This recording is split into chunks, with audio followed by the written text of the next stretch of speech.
Welcome to the October edition of the North Precinct Advisory Council. I'm Katie Dwyer. I'm the president this year. We are recording this, but you can be assured that the only thing that gets recorded is actually the speakers. And so if you end up speaking, you might be recorded, but otherwise, and you're of course welcome to turn off your camera. We appreciate all of you being here and taking the time out of your calendars. Just a couple of items I wanted to call out before we turn to our speaker tonight. We had a great meeting in September in person. We'll be meeting on Zoom from now through May and then back in person in June. We found that mix seems to work well. There's folks who can't make one or the other. There is no perfect way, but sometimes it seems like during our dark winter months, some people prefer to log into a Zoom and could you all mute yourselves, please? And some folks also, well, the speakers that we get also sometimes find it far easier to speak to us. Welcome if you're joining us for the first time. Just a couple of quick notes. We're a volunteer group. We're here to foster open communication between the North Seattle community and the North Precinct leadership and officers. We encourage citizen involvement in your government in order to, first of all, become educated about what the issues are, step in and support legislation if you feel it's appropriate, because we all need to keep talking to each other and help make things better in Seattle. We have a request of you. The board's role is to bring together as many great speakers and officers as we can to help educate you folks. But by attending, we hope you're also going to take information back. Share it with your community, share it if you're in a neighborhood group. Once this meeting's over, within usually a couple of days, we provide both minutes to our email list as well as the Zoom recording. So if someone misses it, they can watch it online. That includes all the chat, all the questions. And so we really appreciate your help to get the word out. So this is actually back and forth communication and not just whoever shows up on the first Wednesday of the month. So we thank you all for being here. And I think my last little quick thing is to thank the Seattle Police Foundation, which generously gave us a grant this year to cover the cost of our Zoom license, because as a volunteer community organization, we have no budget. So each year we go out and see who might be willing to cover it, and the Seattle Police Foundation stepped up this year. So we very much appreciate that. And with that, I think that we are ready. And Lieutenant Geoghagan, I am going to make you a co-host so that should you wish, you can share your screen. And I'm also going to spotlight you so you are on. Thank you for being here. Can everybody hear me okay? We can hear you. Excellent. So good evening, everyone. My name is Jeff Geoghagan. I am a lieutenant with the Seattle Police Department. I've been with the police department for about 30 years. I had a very fortunate career in that I have worked out of the West Precinct, out of the South Precinct. I have ridden bikes during the daytime, nighttime. I was on an ACT team. I taught at the Basic Academy. I taught in service for a number of years. I was in SWAT for a number of years, and most recently, I got assigned as the commander for what is referred to as the ART team, acronym that stands for the Alternative Response Team, and then CRT, which is the Crisis Response Team. And I'll tell you a little bit about both of those. The Alternative Response Team is the Seattle Police Department's contribution to UCT. UCT is the Unified Care Team. The Unified Care Team is a multi-city departmental agency, if you will, that specifically addresses homelessness. More specifically, it is encampments, obstructions, and RVs that may be illegally parked. And as I said, the ART team is the department's contribution to that effort. The other part is CRT, and CRT is the Crisis Response Team. The Crisis Response Team is a very unique unit in law enforcement. It is a co-response team. So we have 5 officers within the within the unit, and they are paired with mental health professionals. So these are master level clinicians that actually go out with the officers and will respond to calls of behavioral crisis. And so that's a little bit about the units that I have. I'm going to tell you a little bit more about ART and what we do for those that may not necessarily know. The Unified Care Team maintains a dashboard of about 300 plus sites throughout the city. There are always ones being added. There are some that are being inactivated. And these sites range from, again, a collection of RVs, collections of tents, and then there are regular obstruction routes. So an obstruction route is a tent, a person, a structure, something that might be blocking a right of way, whether it's a road or whether it's a sidewalk or something where it's used otherwise, whether it's walking through, or for example, this morning, Captain Agard mentioned that we were doing an obstruction removal down at Powell Barnett Park. So there were about 25 tents in the park, and the way the MDARs, the multi-departmental administrative rules are written, if there is an obstruction that impedes or changes the use of the public space, we're kind of charged with the idea of going in and removing it.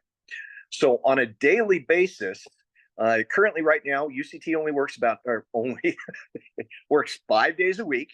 Their hours generally, we have a 7 o'clock meeting. We're not on the street until closer to about 8. Between the hours of about 8 o'clock and about 2 o'clock, we are engaged in those 3 different activities I explained to you. And outside of that, that's when after 2 o'clock, that's when our teams are making their dump runs, filling out their forms, getting everything finished for the rest of the day. The ART team has been retasked. This is something that we're doing a little bit different in the last 3 weeks. And that retaskment has been going to the downtown Third and Pine area and being a uniform presence to specifically deal with a lot of civility issues down there. And as of this week, we have transitioned from there to the 12th and Jackson neighborhood, and we will be there for the near future. So that's a little bit about what ART does. I'll talk a little bit about what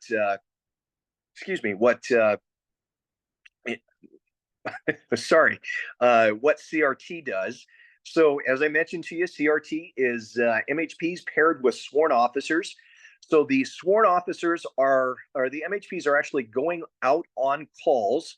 If things were perfect, I would have enough MHPs and enough officers working together so all 5 teams could be out in all 5 precincts all the time. Life does get in the way, whether it's being injured, whether it's attending training. So more often than not, we get 1 or 2 teams out a day. When we are not doing that, we're also charged with crisis follow-up. So if you have, let's say, just for example, if you have somebody in your neighborhood in the precinct, Captain can attest to this. We've spoken a couple times about some very chronic callers, people that are a constant behavioral crisis. It's our responsibility to follow up with those folks and really try and connect them with the resources necessary to help them remediate themselves. We are also the unit that is primarily responsible for dealing with ERPOs, which is extreme risk protection orders. This is a civil order with the intent and purpose of preventing somebody from acting out in a violent manner. And to do so, we will go out and we'll take their firearms. It's something that we have to apply through, sort of like a warrant through the court.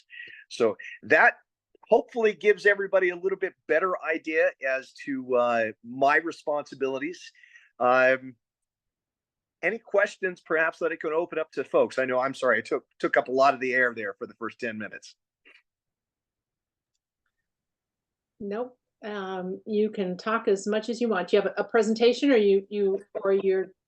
you're open to questions now? I am open to answer questions. Forgive me, I did not.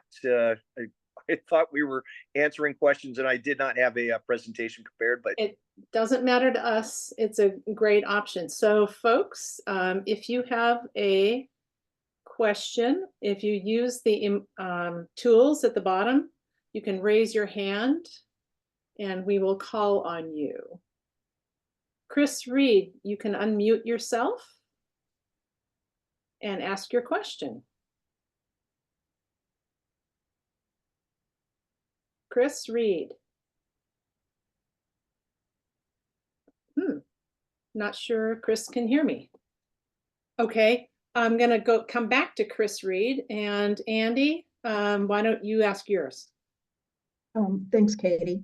I was just wondering how your team gets access. Like, do residents call you directly, or is it the result of calling 911? so if we're talking, are we talking about the art team, the ones that are associated with the UCT? Well, actually, both. Okay. So when it comes to the art team, if you have a concern in your neighborhood, bluntly, it comes actually from a lot of different places. We will get direct communication from constituents.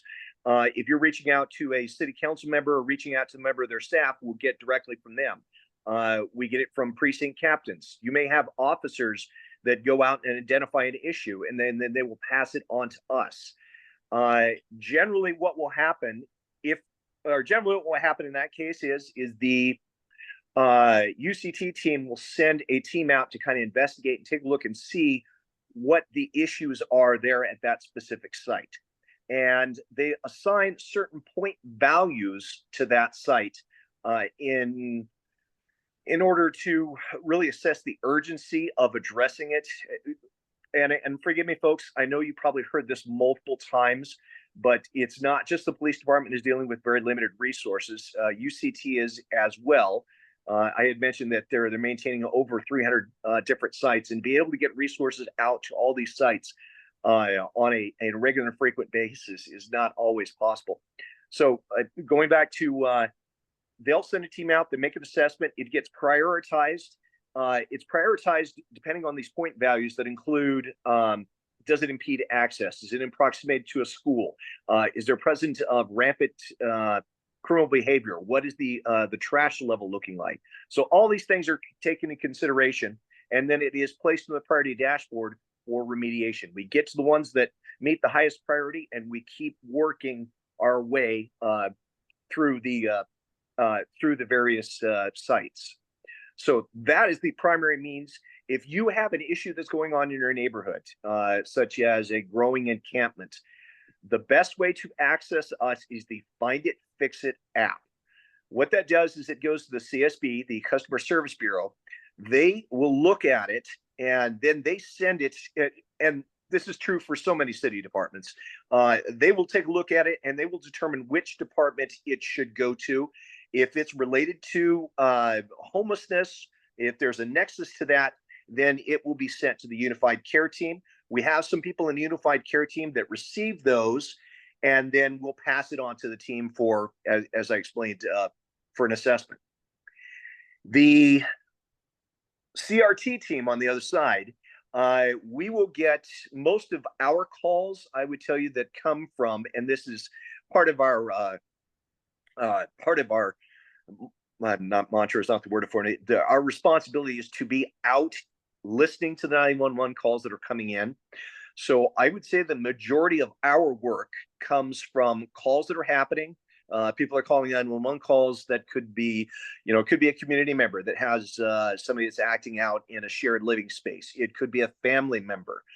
We just recently went to Bainbridge Island, worked with the FBI, worked with Bainbridge Island PD there to specifically address a person that was reporting on their family members decompensating.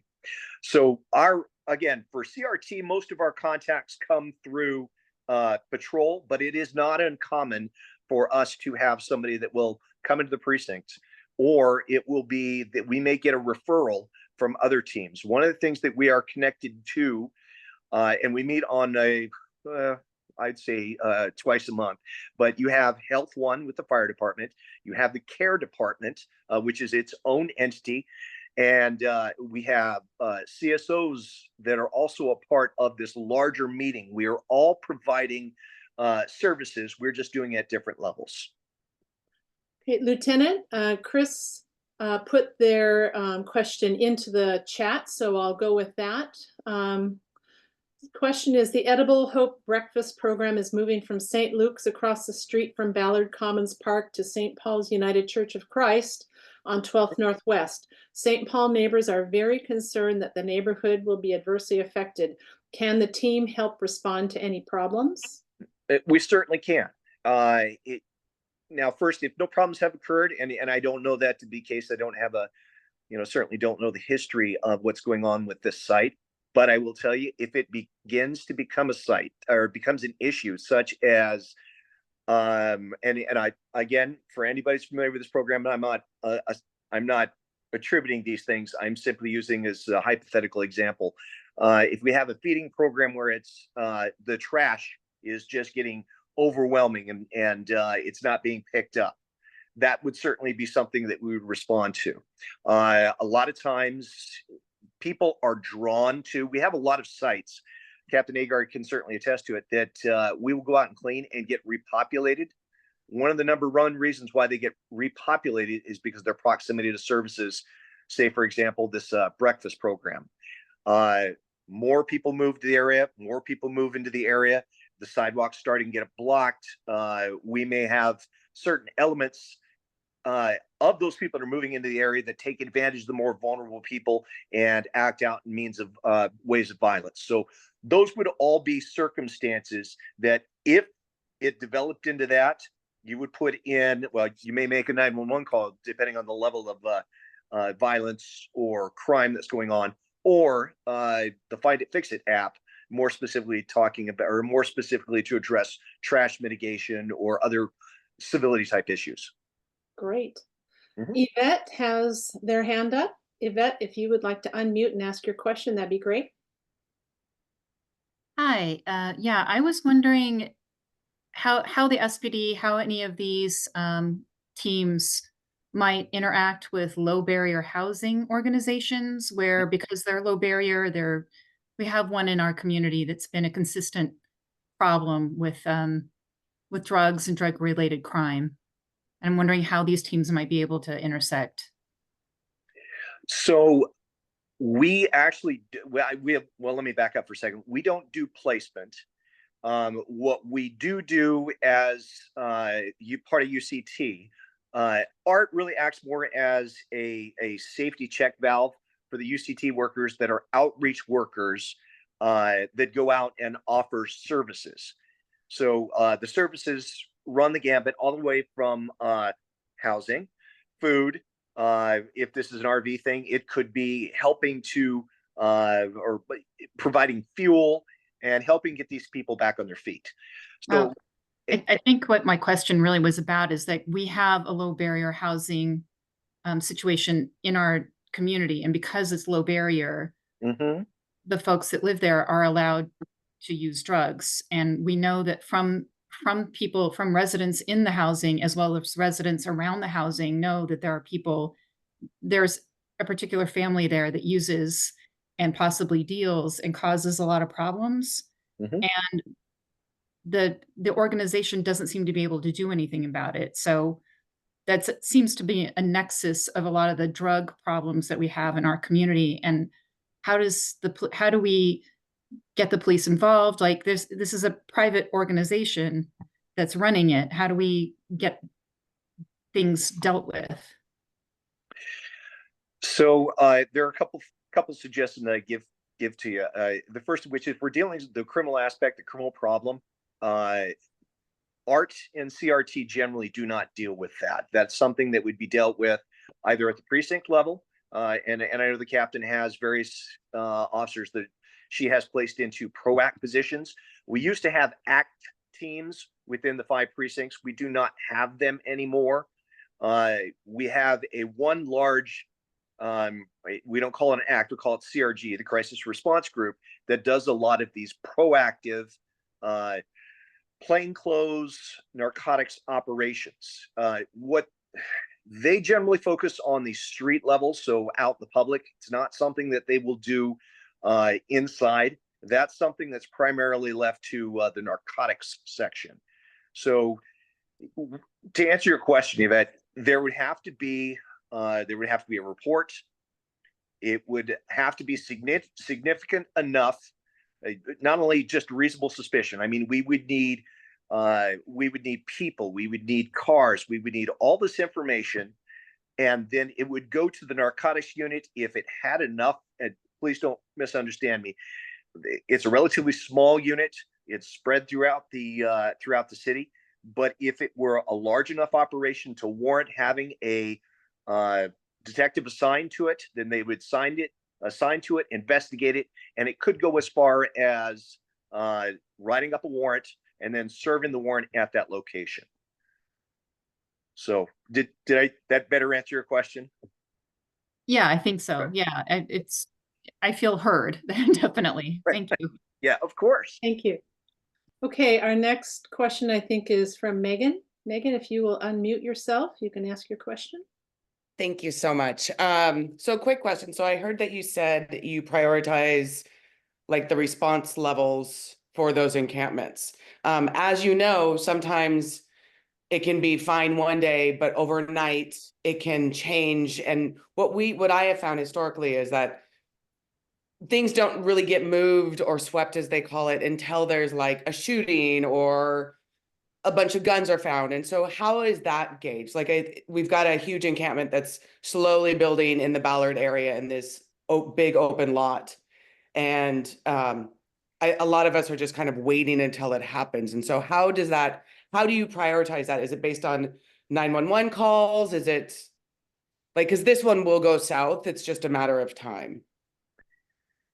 In answer to your question, they have certain, and when I say they, the UCT side of the house, when these come in, there are certain point values assigned. And forgive me, if you have an interest in looking it up, the city of Seattle has what they call the multi-departmental administrative rules. And they actually have criteria that are specifically listed in there that we use to assign point values to these various different sites. And you're 100% right. That does happen. We will have certain sites prioritized, and then something will happen that pushes it up to the top. So an example I would give you, in the precinct, you had a neighborhood that had 5 fires in close proximity within the last week. Because of the proximity to the living spaces, we up the priority on that, and actually that ended up getting cleaned today, I believe. So it is a very, very fluid process. Things do happen.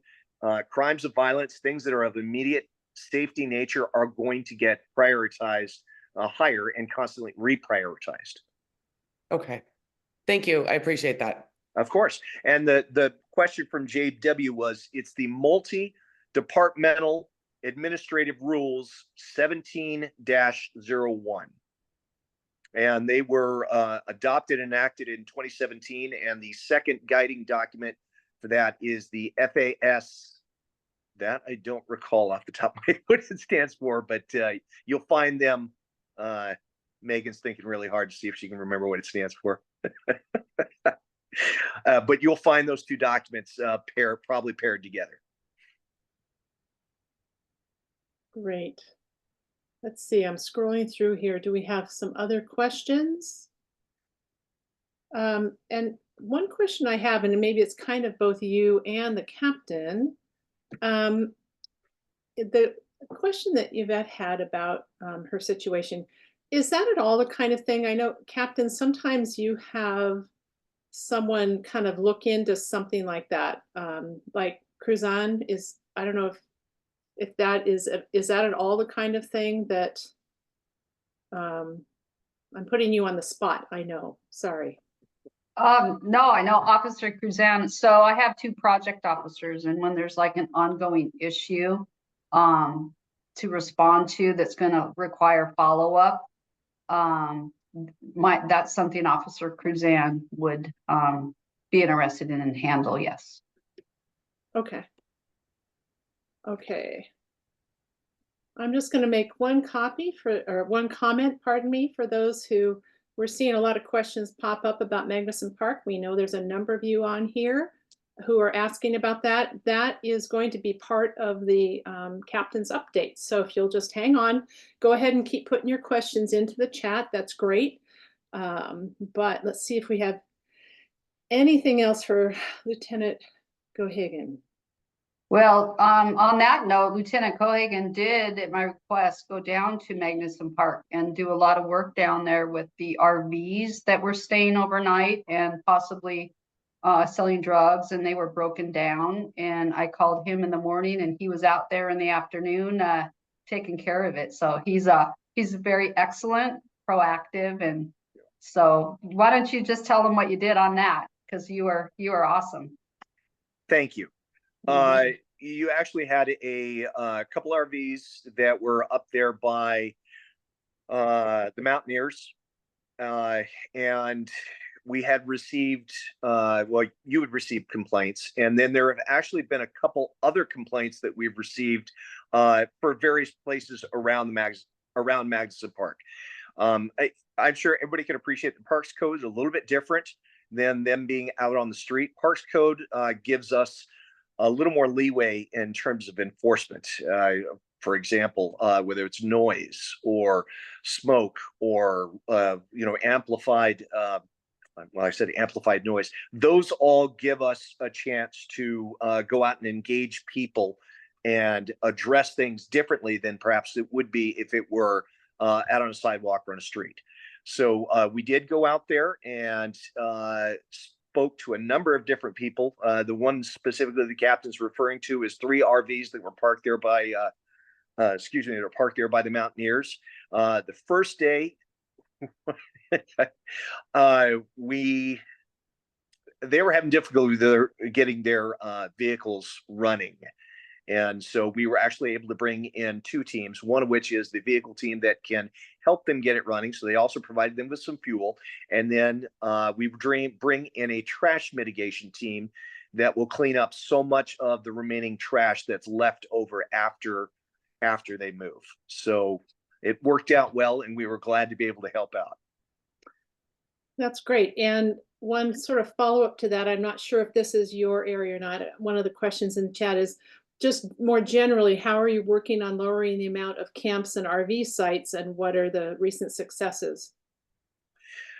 So there was an article here in the paper recently, and I think it was Danny Westneat who actually called attention to, thank you, Leon shaking his head, he must have read that article, who was calling attention to the noticeable drop in encampments. And it was something that was circulated amongst the UCT because these folks take a tremendous amount of pride. And please believe me when I tell you, there was an earlier caller who referred to what we do as sweeps. We really try to do this with a humanitarian effort, both from the UCT side of the house and the SPD side of the house. The folks that I have are incredibly respectful of the folks that find themselves in these situations. However, there has to be a balance. Obviously, if you have an encampment in your neighborhood, there are people that are effectively predators that are taking advantage of those encampments. So let me take just a brief second and I'll explain, for example, one of the things that we did recently, and that is up there at 45th and I-5. There was a encampment where there were 3 people inside that encampment where I think the best way to describe it were bullying and beating the campers there. We identified a victim. We were able to pull that victim aside, get her into housing, start a criminal investigation that resulted in a number of felony charges. And the ringleader, who had actually beaten and was imposing his will through the use of a bat, was actually arrested and is still awaiting trial. So one of the means of that we've been able to be effective. But going back to the original point of, have we seen a reduction? We have seen a reduction our single greatest issue is the repopulation. So you hit the nail on the head. We'll come out, we'll clean the site out, and within, it could be a day, it could be a week, it could be a couple of weeks, that site gets repopulated. The other issue that we see is when we clear a site out, it spreads out. Downtown has been a prime example. If those that haven't been downtown recently, if you look anywhere from the 100 to the 500 blocks of Pike and Pine, we've been working closely with the SDOT, and we have been pressure washing 3 times a day. All the folks that were there have gone to 12 and Jackson. So much of our successes are tempered by pushing the problem into other neighborhoods. So hopefully that answers your question. That's great. Yeah. I think we're about at time. And I think anything else I see in here is either regarding Magnuson or perhaps the captain's updates. So thank you very much. We really Absolutely. appreciate your time, and it's been very helpful to have you here. Excellent. And again, thank you very much. And I will take just a minute to leave my contact information in the chat. If there That are would be great. questions that I did not answer or concerns that you do have that you haven't immediately addressed either through 911, always encourage, if it is an emergency, please do call 911 first before you reach out to any of the, perhaps you have a relationship, professional relationship, or know through the department. Please call 911 first. But I will leave my contact information there in the chat if you have questions or issues that we can help address. Thank you very much. You're welcome. Okay, next up is Megan Westfall from the City Attorney's Office. Megan, let me find you here and spotlight you. There you go. Do you have anything to show? Do I need to make you a co-host? No, you don't. Hi, Katie. So I actually, while Lieutenant Geoghagan was talking, I found copies of the MDARS and the FAS rules that he was referencing that really just lay out the framework that the city is bound to follow for these types of encampment removals and whatnot. So I couldn't forget to put them in the chat. Sorry about that. But I did email them to you. So if you want to distribute those to the group later and people want to have something to read before they go to bed. And if you have follow-up questions about that, I'm sure I could answer a lot of them, and I'm sure Lieutenant Geoghagan could as well. Okay, let me get started. So again, I'm Megan Westfall with the City Attorney's Office. I have a few things to update you on tonight. So at our September meeting, I updated the group about legislation that was before the City Council for a vote, the SODA legislation, which is the Stay Out of Drug SOAP law, which is the Stay Out of Areas of Prostitution. So shortly after that meeting on September 17th, both pieces of legislations passed by an 8-1 vote by our City Council. And then quickly thereafter on the 23rd, the mayor signed them. So 30 days after the mayor signing those pieces of legislation, they become law. So towards the end of the month, those will become law and they'll be effective. And so once that legislation is in place, we're really hoping it's going to provide SPD with some just additional tools to address the open air drug use and the open air drug markets that we all are aware of, particularly in the North Precinct. There's one area that's been identified. It's in the University District, kind of highlighting the Ave and that area. And so that would be a stay out of drug area, which an SPD could go do some enforcement in that area. And obviously the SOAP legislation is going to really help SPD give them some additional tools to address the human trafficking that's happening on the Aurora Avenue. So hopefully at future meetings, probably in 2025, we'll have some preliminary data to share with the group to show about how the laws are really working and putting a dent in those two problems that are plaguing the city. I wanted to share some quick stats that my office compiled for an event that took place earlier today. Some of you may have seen in the news, there was a large retail theft summit that occurred over on the east side. Theater Mannion was there, Ann Davison, my boss, was there. A lot of retailers and whatnot were there, and really trying to tackle this retail theft problem that's really been plaguing Seattle and, quite frankly, all of Western Washington. And so we put together some stats from our High Utilizer initiative. And I've talked about our initiative before, but I just want to give you a little bit of background for those of you that may be new. So the High Utilizer initiative started under Ann Davison's leadership in March of 2022. So we're about 2.5 years into the initiative. And so we ran some stats to kind of look at the efficacy of whether the program's working or not. And essentially the program has been this really great partnership with the King County Prosecuting Attorney's Office. SPD obviously is our counterparts for the enforcement. To ensure that the most prolific people are being handled appropriately. We've also partnered with the King County Jail to ensure that these people that are committing misdemeanors are allowed to be booked, which many of you know that right now there are booking restrictions at the King County Jail for misdemeanors. So that's been something that's been a great partnership with the jail. And we also work with service providers, to see if we can get some of these people into treatment or into housing or whatever it is to really help them find a new path in life. And so we did some basic stats, and the list too also contains about 100 people roughly. We update it quarterly to make sure we really are keeping tabs on the people that are having the biggest impact at the time.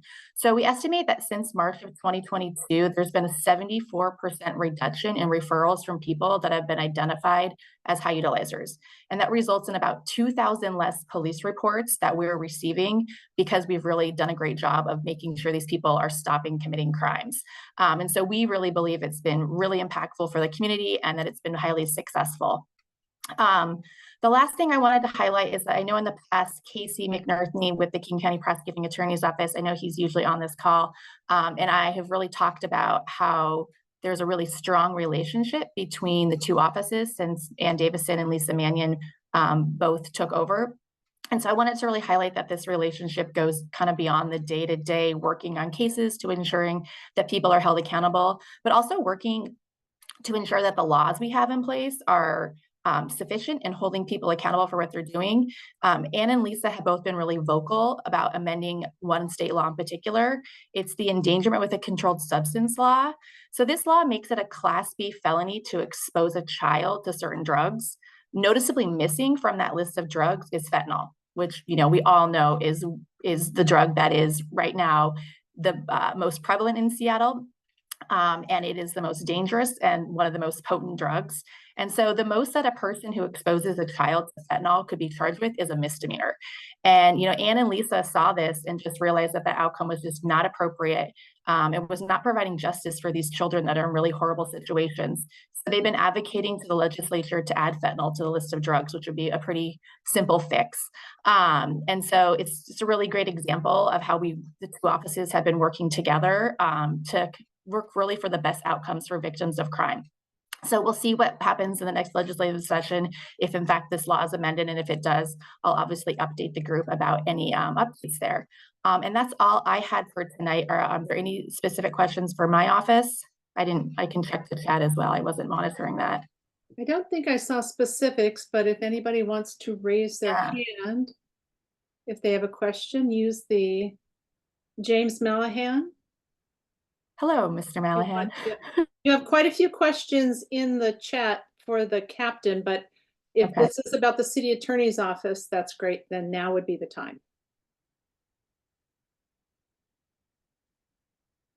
You need to unmute. Anna, can you unmute yourself? There we go. Hi. Hi, Jim.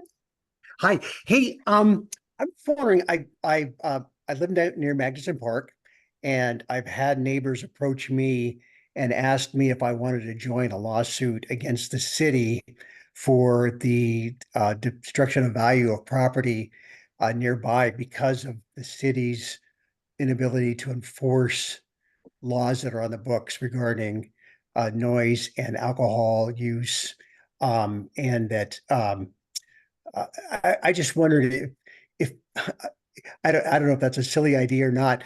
Does the city have any kind of liability as a neighbor to be a good neighbor and take care of issues that are legally required to be taken care of?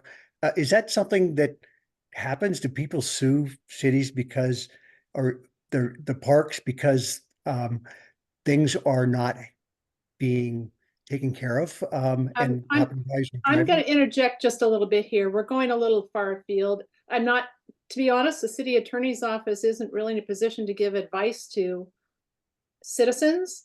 And well, I'm not asking for it, just wondering if she's concerned at all about something like that. So I don't need advice, but is that something that would be concerning to somebody that represents the city? Yeah, and I don't practice that type of law. My background is criminal law and I work with SPD and the kind of the criminal aspect of stuff. So I wouldn't really have any background there. So sorry, I don't have a great answer. All right. Thank you. Okay. And I don't see any other hands raised. So that's a nice flow into Casey. And I know I saw you here. Let me find you and highlight you and unhighlight Megan. There you are. Welcome. And hey, everybody. Obviously, just to confirm, I know you weren't here a little earlier, but we are going to have the captains really go more deeply into the Magnuson Park thing. So it may be you want to hold off some of that until she's had a chance to sort of talk through some, but there you go. Sure. Yeah, sounds great. The brief note on the Magnuson Park cases is the captain sent over, I think it was 9 or 7 incident numbers, and we took a look at those. And so she'll have an update on each of those. But the communication that Megan talked about, and I'm sure the captain will talk about too, is just going to continue. I think that people want to know that police and prosecutors are working together, and that's happening every day. And sometimes we get criticism from folks who say that we're too hard on criminals, believe it or not. But I think that we could have people shadow us at any point during the day, and that would hopefully both be reassuring and kind of quell some of the claims that can sometimes be a stretch of what we're doing. And, it's I think that we're acting in a way that any reasonable person would want us to, and that's going to continue. One thing that I'm sure people have questions about is gun crime and what are you doing around Aurora and the North Precinct. Part of what we're doing, we're in the middle of or nearing the end of the 100 days of action around gun violence that the mayor and the county executive announced. And so what we're doing, and we're going to continue this long after the 100 days, is doing a monthly report of what cases are we actually filing out of gun crimes. And I saw the draft of that report just this afternoon. It should go out to law enforcement, I think, on Friday, and then we'll share it with this group too. But over 21 business days, there were 66 cases that were filed. And that's based off of the work of police to get them to us. And so we're going to keep doing that and then sharing those stats too, and the specific breakdown of where those are coming from. The top 3 agencies are Seattle, the Sheriff's Office, and Kent Police, but that can also vary by month to month. One thing to note too that isn't in the North Precinct, but you might have seen that Seattle Times alert about the person accused in the dog walker's death was found by the court to be incompetent to stand trial. What that means is when someone is found incompetent to stand trial, that doesn't mean that the criminal case goes away. What it means is that they're ordered to competency restoration for 90 days. Often that happens at Western State.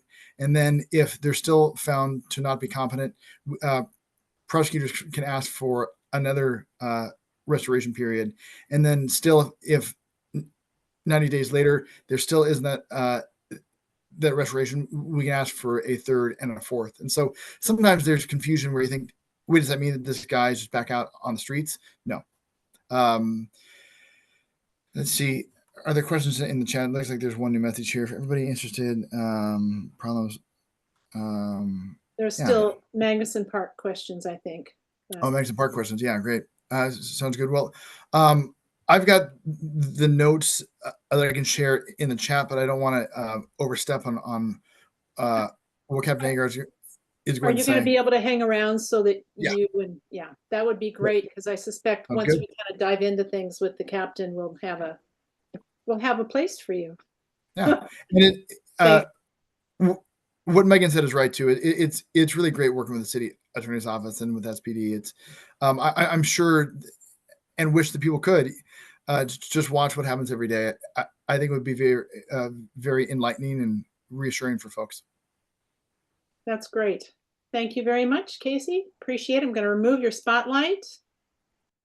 And Captain Agard, I'm adding your spotlight. And now we're really kind of into your open period. And we've got a good amount of time tonight. So We sent you a list of updates, and you've probably had a chance to look through some of the stuff in the chat. So it's over to you.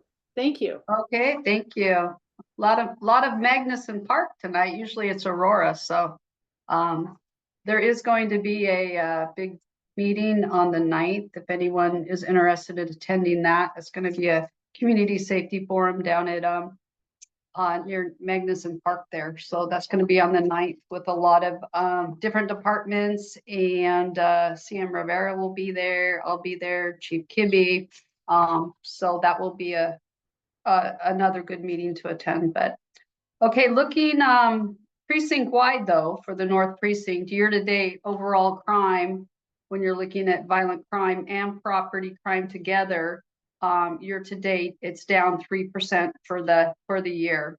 Last 28 days, it's down 17%. So it's getting better as the summer's wrapping up here. If we're looking at just violent crime, which includes homicide, rape, robbery, and aggravated assault, year to date, it is up precinct-wide 6% from last year at the same time. The increase in the violent crime, if you look at the statistics, rape has gone up, so that's kind of upped the violent crime percentage, and then there's been a slight increase in robbery, which are also pushing those numbers up a little bit. Looking at just homicide, it's down 57% with a total of six total this year in the North Precinct, compared to the same time last year. We had 14 homicides, so it's down this year. Property crime, which includes arson, burglary, theft, and motor vehicle theft, overall is down 4% year to date and down 19% in the last 28 days. All the categories are down in the property crime except arson, which has gone up to 22%. Year to date, 28 incidents have happened in arson, which is 5 more than last year at this time. So those are kind of the overall stats.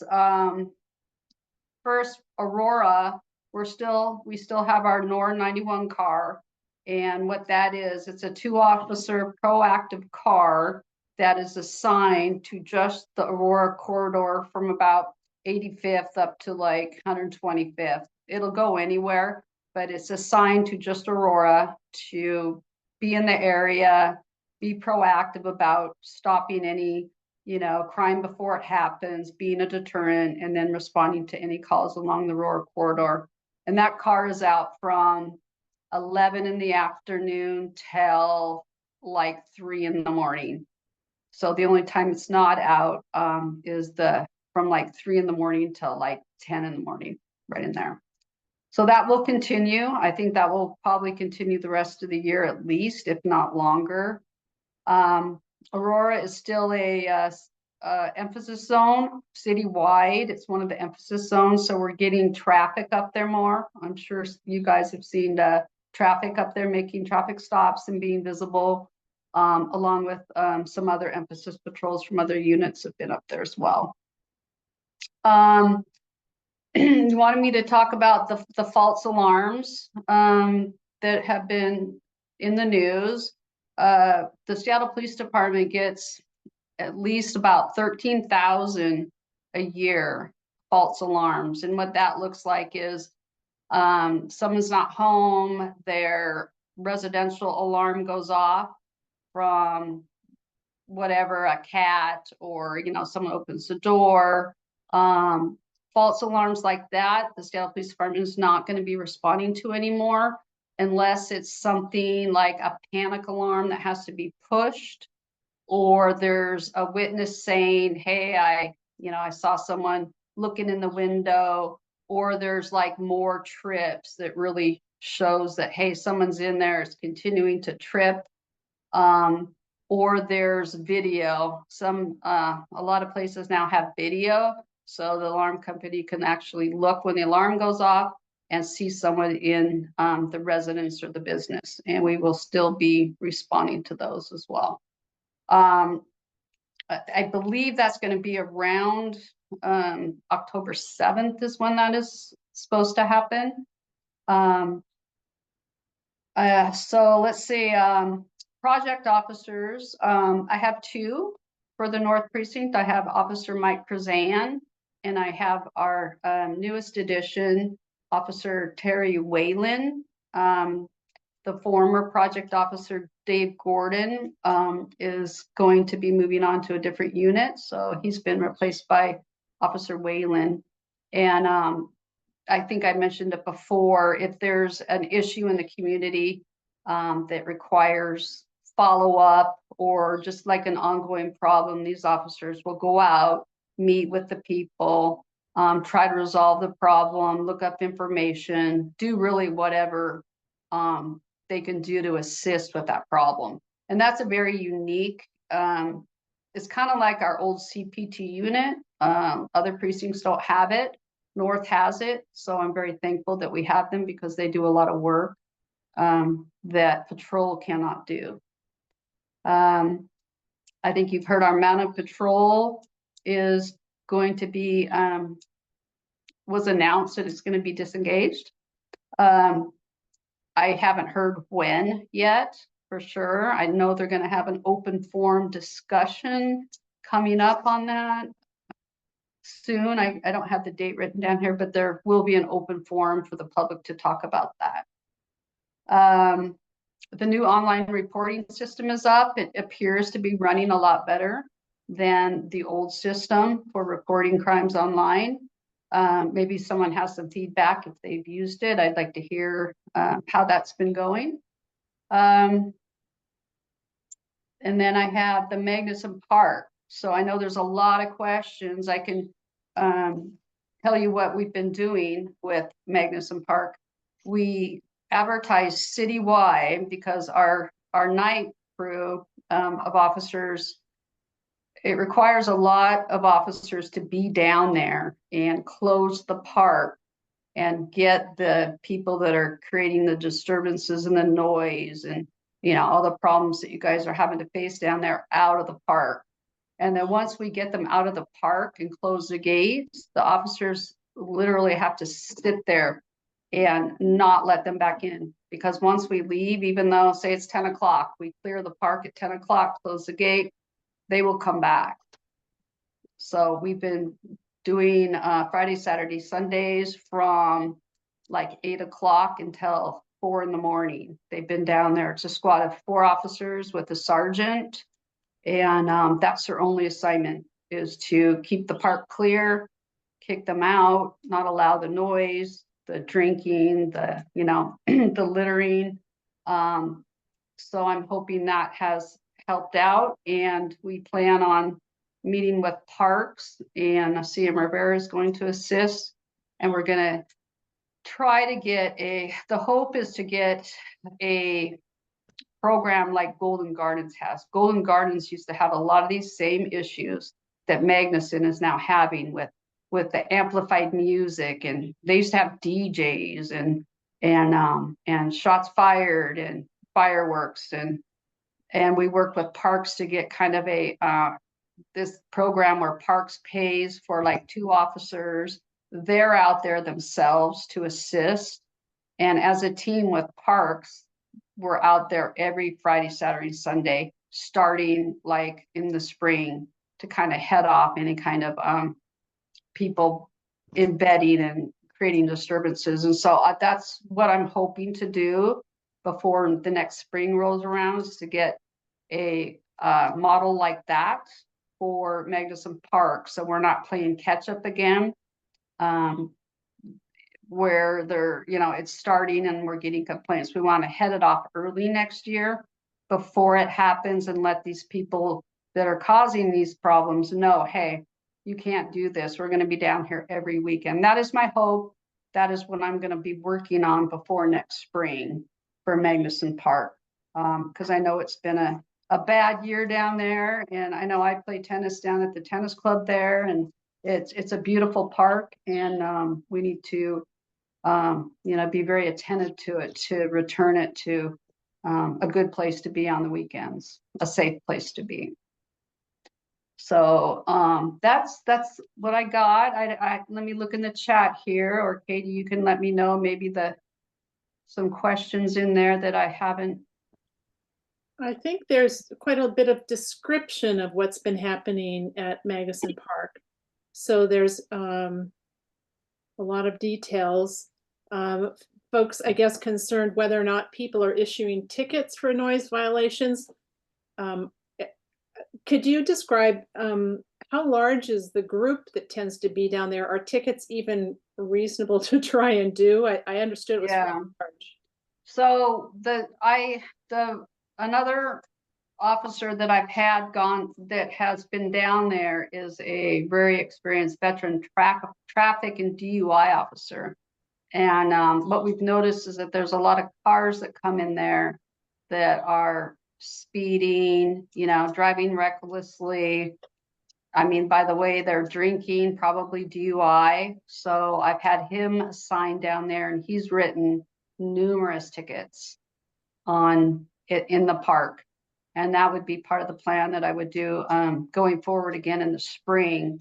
A lot of these cars have these temp tags on them too, and they all were expiring at the same time in September. So that's another thing that we're going to research and write them for if they're not properly licensing their cars. As far as the writing noise tickets, that's not something that we've been doing. There's such large groups that instead of writing tickets, we clear them out and try to get there before they do as well at 8 o'clock, so they don't get embedded in there. And because what they're doing is they open up the backs of their cars, and they have these big speakers. And we got complaints from Kirkland across the water that they can hear it too. So they're these big bass speakers. So no, we haven't been writing the noise tickets. That's I haven't seen that as a real great solution right now. Maybe in the future, after we have more of a plan, we can look into that. But right now, we are not. Captain, of those that have had some action taken, is this a point where we should pull in Casey to update on who has been charged with something and what's happened, or is that better for a different time? Before we take questions. Yeah, I would like him to do that. Let me kind of preface though what happened down there. So we did have the 2 homicides down there. Both of them were investigated and the suspect was arrested. I know that it was very frightening for the neighborhood down there to have 2 homicides down there. One was behind 7-Eleven, the other was outside one of the apartment buildings. So it wasn't like in the park, but it was close enough to, in the area to where sometimes when you bring a lot of people together and there's disturbances, things can happen. People, fight, or they're selling drugs, or, things like that happen. So though we had the 2 homicides, but those people are in custody for those. We had a group of juveniles, another group of juveniles starting about on September 22nd, they were just rampaging the North Precinct. They were doing robberies at the gas stations. They were carjacking vehicles. There was one very serious one. And some of these, like this one, 7340 35th Avenue Northeast at the Safeway. A suspect carjacked an employee who was leaving work there in the parking lot, demanded her phone, and then they wanted her passcode. She couldn't remember the pass. It's just a normal, nice older lady, and she couldn't remember the passcode to put in her phone. So they pistol whipped her with the gun that they had and hospitalized her with these facial injuries. And then they stole her vehicle and left her there. So it was a very violent, terrible crime. And Casey, I know I'll let you give the update on where they're at as far as charges. And then we had other we had like about 7 of them happen. So we did an operation where we called robbery, and we had our officers go down there as well with some information that we had, and we staked the place out. And while they were staking the area out, where they had a tip that, hey, you know, I think these people live here that are doing the crimes, out comes a group, and they had masks, and they were masking up in the car. And so our robbery and our officers from North Precinct followed them, were eventually able to get them. I think it was in the Wendy's parking lot, but they were able to get them all in custody, and they arrested all of them. It was a great arrest. Things have stopped since then. That same night, they did a search warrant on 2 of the apartments in that same building to try to get more information and evidence of the crimes. And so they served those 2 search warrants and got more evidence and a couple more suspects. So they've done really good work. And since this great operation with the good arrest, I haven't seen any down there yet. So Casey, do you want to give a little follow-up as to any of the charges that have been filed?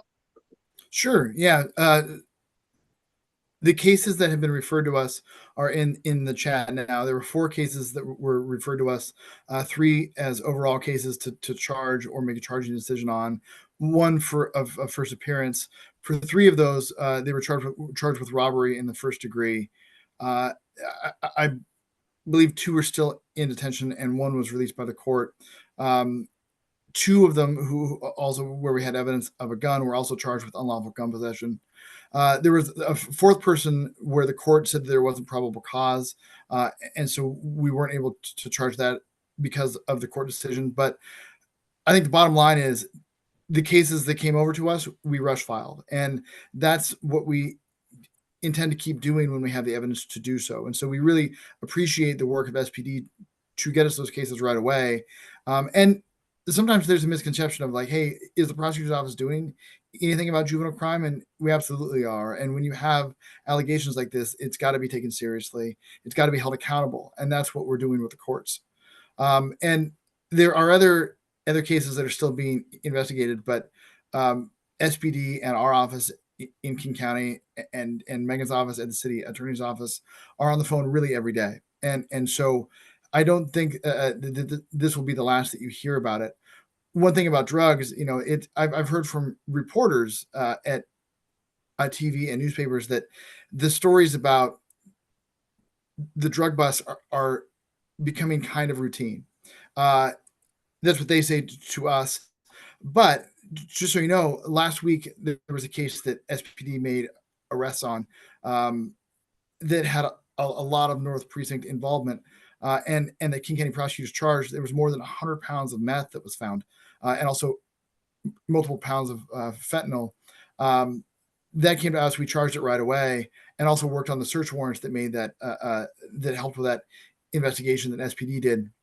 That didn't make the news, and so just because you don't hear about it doesn't mean that it's not happening. I mean, 100 plus pounds of meth is pretty significant. I'm gonna find that case number and share that with folks too. So I'm sure, and I know this from seeing the reports and from talking to folks, that one reason why, in addition to reporters saying those stories with the dog and the massive lot of drugs is getting kind of old, okay, but also on the other side, what we hear from investigators is they don't want to tip their hand right away because they're trying to go 1 or 2 levels up in the supply chain, because that can really make a big difference. And we get that too. We're helping as we can for search warrants. And, you know, this is not a high school kid with a single joint. These are very serious, very deadly drugs that have life-altering consequences. And I think that anybody can agree that anytime that you pull 100 pounds of meth off the street, that makes a difference. Yeah. Great. Thank you, Casey. Okay, are we ready for some questions? Okay. James, if you want to unmute. Captain, thank you for your presentation. I'm very excited about what you said about what happened at Golden Gardens and that you have a plan to, instigate that plan next spring in Magnuson Park. And that in itself will take care of in most of the problems. And so as long as that happens, that's wonderful. So I want to thank you for the work you guys do. Hear about all these drug problems and everything else. This seems like a fairly minor event relative to what else you guys are dealing with, but it's relative to us in the neighborhood. The only thought I had is, because I live at the park and I walk over there, and is just ticketing individual cars. And I mean, I could volunteer and just take pictures of these and videos of these cars that are happening. And I would think that somebody who owned a car that they would be held responsible. Now, I know there's some issues that, well, that wasn't my car, but I mean, I get people that I go over there and if we're able to hold somebody, and you don't have to ticket everybody, just ticket the person with the car. But it seems like that's superfluous compared to what else you're going to be doing later on. So I'm looking forward to seeing what happens in the spring, and I appreciate that look like you're taking this problem very seriously, and that it's going to be solved. And I'm very pleased to hear that. So thank you so much. Oh, you're welcome. Are you talking about parking tickets or movie violations? No, just like noise violations with these guys with Oh, noise. these big speakers. It's like, because the thing is, I go over there and I see the same people all the time. I mean, but there's probably 8 to 10 souped up cars that are there on a regular basis. Yeah. And so I was thinking, why not target those owners of those cars? Right. Somehow. So Well, I think that's good. I think that's something that, when we plan here going forward for next spring, yeah, we'll have that marked down and, take a look Yeah. at it. that's Talk to, Megan Westfall. We probably have some ideas about that too. You Sure. should be part of the planning group too, Megan. So, yeah. yeah. Well, whatever you did, I know it worked at Golden Gardens because I've heard great things about that, and I look forward Yeah. to the same success here at Magnuson Park. So thanks again. Yeah, you're welcome. And some of the East Precinct was telling me when we have our operations down at Magnuson Park, it's some of the nights it's getting pushed east to where they have the same problem with the cars, and they stop and they block areas and open up their, so I heard from the East Precinct captain that they're going up there too. I think they're coming down from the south. That our intel tells us they might be coming from the south. So, yeah. Okay. So I think we've gone over Magnuson Park issues generally. There may be some more, but there are a couple other items out here people have had. A question that has come up. Is there any update on the catalytic converter thefts? There was quite a change in the law. And are you seeing that law has had a good impact on those thefts? I read that today, and I don't know what the stat are on that. I have not heard of a lot of catalytic converter thefts. Mike, are you on the call? Mike Kruzan? Yeah, I'm here. Yeah, And- what have and you noticed on that? I was going to ask you about that earlier. it has not been as prominent as it was, say, last summer or prior to that even. We Yeah. don't hear as much. Some of the preventative measures we've been taking, and the state has been taking as well, focusing on what the metal collectors and the recyclers are required to report. That could have had an effect as well. Mhm. But some of these crimes, they go in waves, and then we move on to something else, and this wave seems to have subsided. Yeah, that kind of, I agree. I think that it has subsided. I have heard there's an uptick in them still in the copper out of the charging stations. So maybe they've Yep. moved on to to that. So anything that they can, any like metal, copper like that they can steal and pawn, that's always going to be a target. Yeah. People wanting to make a quick buck. Casey, I see you have your hand up. I don't know if it's about this topic or you're just ready to pitch in. I'm gonna add the spotlight. No, it is. Gary Ernsdorf is a person who you don't often see in the headlines. He's the senior deputy prosecutor, and he was on the task force for the state and got really frustrated that it wasn't being done because Seattle Police and the North Precinct folks are doing their job. And the problem was with catalytic converter thefts, it is they weren't going after the demand. And so Gary got frustrated and said, I'm going to write the bill myself. And he did. And he found two different state lawmakers on either side of the aisle to get that passed. And it took two different sessions to get it done. I'll share the link in the comments. But now that work that SPD is doing and others are doing isn't just, there's actual teeth behind the law now because it goes after dealers. There's actual inspections. One thing that we heard from the lobbying groups is, hey, these laws are already on the books. There's already inspections. And so Gary said, okay, show me proof of one inspection. And they couldn't because they hadn't happened. And so now there's a requirement for the state patrol to do those routine inspections. And the penalty for people who are buying catalytic converters improperly is huge. And so that's what has really helped. But it's a partnership. I know that Gary wouldn't say it's all him.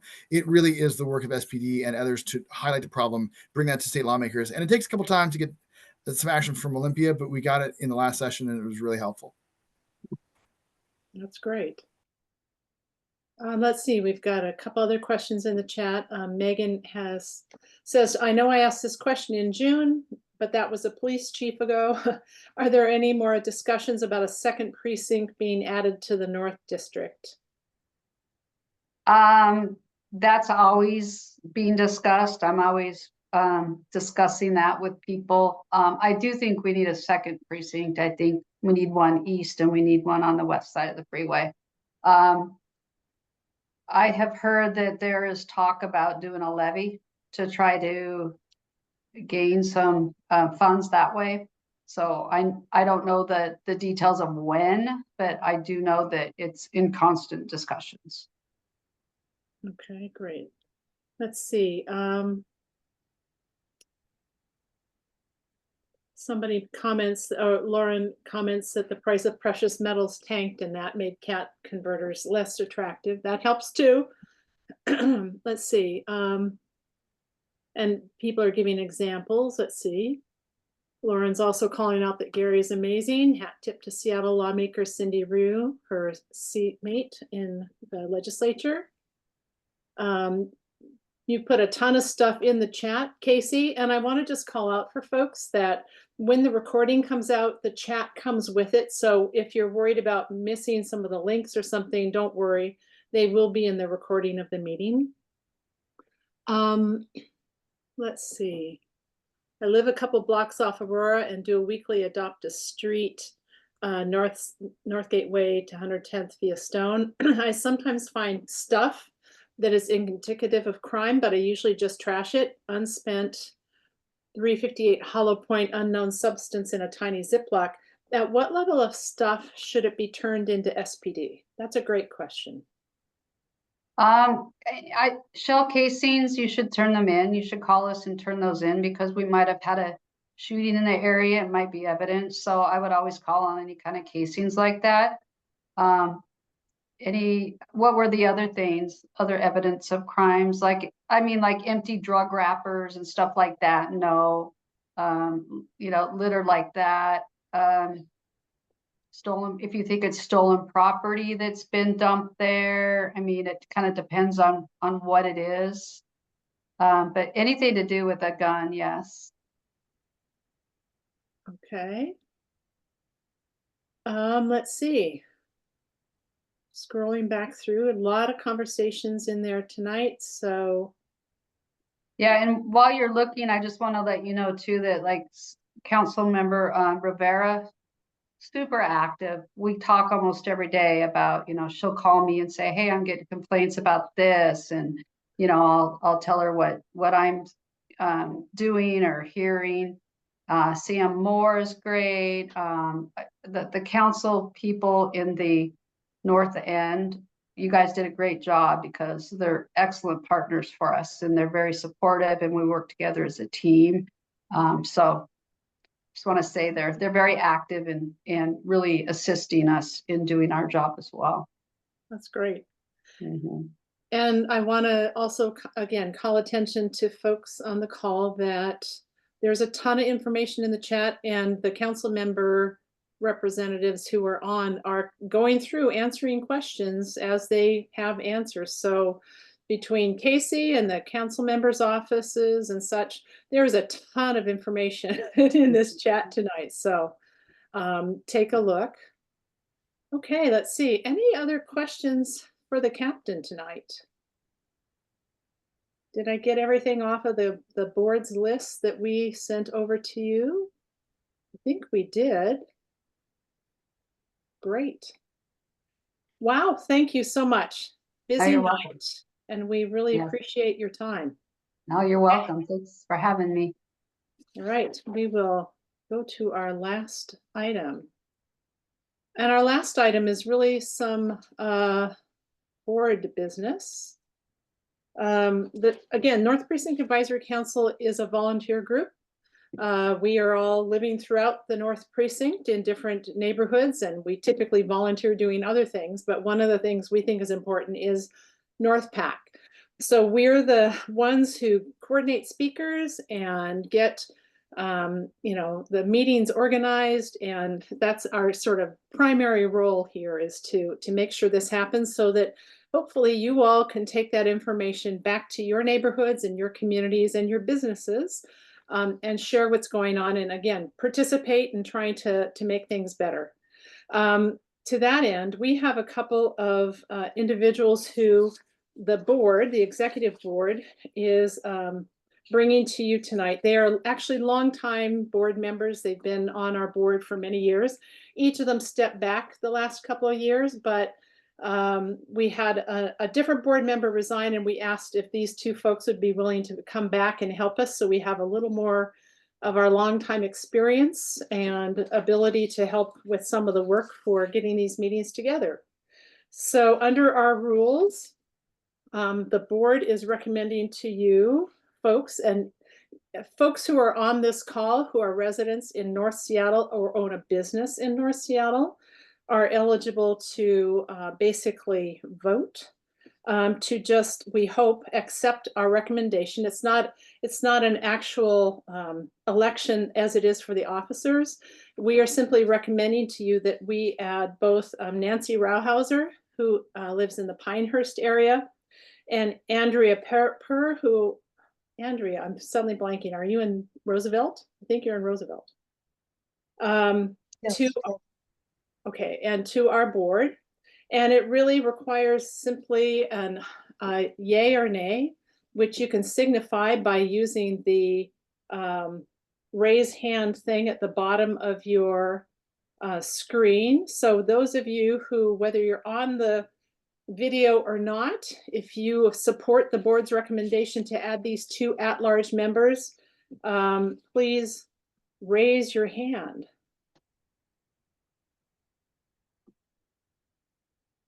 Give folks a little while to do that.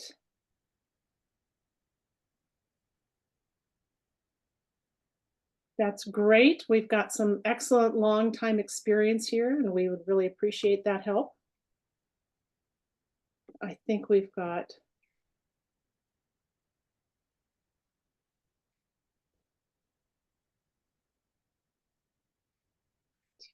okay, so we've got that.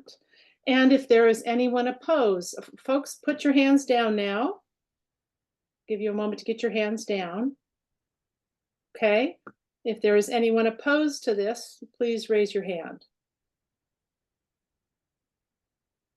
I don't think MJ's actually opposed. I think she didn't get her hand down, knowing MJ. Hi, MJ. Yes, thank you. Sorry. I knew it. Okay, so that is approved. Thank you both. Thank you to Nancy and to Andy for being willing to step up and help. And I want to remind everybody that, again, we are looking to bring speakers and education to anyone who in the North Precinct area who, you know, if you have an idea of a great speaker, something that relates to crime and public safety, we always welcome your suggestions. So we, with that, I think I'm just going to check one more time to see if there's anything else someone wants me to call out here. Oh, there was one final thing. Thank you, Jane, for catching it. Somebody had asked about a loud noise, a siren in Ballard. Jane Dorr, who is one of our community service officers, says that that was from a construction company on the corner of Northwest Market and 24th. They've turned it down. If you're still hearing it, let her know, and her number is in the minutes. So that's great. Thank you, Jane. And some thanks here for everybody. Thank you to Captain Agard, Casey, and Megan. We appreciate it. And Lynn, and I'm going to make sure I say his name properly. Geoghagan. Thank you. Great meeting, everybody. And we are now adjourned. Thank you.